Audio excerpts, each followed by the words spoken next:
రేవంత్ రెడ్డి పరిపాలనా విధానం మీకు ఏ విధంగా అనిపిస్తుంది? బాగా అనిపిస్తుంది. అంటే ఏ విధంగా మంచిగా అనిపిస్తుంది? చేసి కార్యక్రమాలు చేస్తున్నాడు కదా. ఏమేమి అందినాయి? మాకు గ్యాస్ వస్తుంది, కరెంట్ బిల్ వస్తుంది.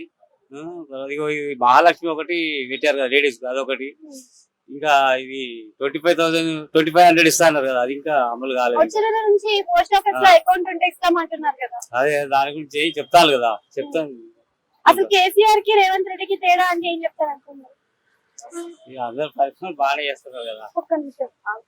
ఇప్పుడు కేసీఆర్ ఉన్నప్పుడు కళ్యాణ లక్ష్మి, షాదీ ముబారక్ లాంటి పథకాలు వచ్చినాయి కానీ ఇప్పుడు రైతు బంధు కూడా ఉండే కదా అప్పుడు, ఇప్పుడు ఏం లేవు అలాంటి. రైతు బీమా, రైతు భరోసా లాంటి పథకాలు ఇచ్చింది కదా కేసీఆర్. మరి ఆయన పరిపాలన బాగుందా ఈయన బాగుందా? ఈయన కూడా ఇస్తున్నాడు కదా. అంటే ఈయన రైతు బంధు, రైతు బీమా ఇస్తలేడు కదా.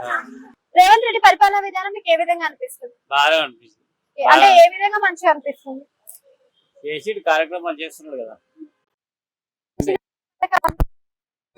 ఏమేమి అందినాయి? మాకు గ్యాస్ వస్తుంది, కరెంట్ బిల్ వస్తుంది. ఇదిగో ఇది మహాలక్ష్మి ఒకటి పెట్టారు కదా లేడీస్, అదొకటి.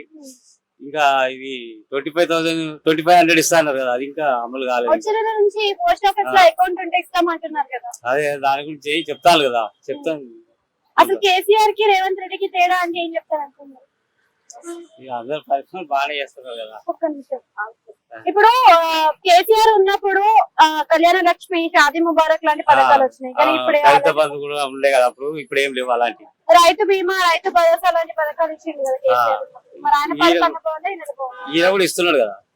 అంటే ఈయన రైతు బంధు, రైతు బీమా ఇస్తలేడు కదా.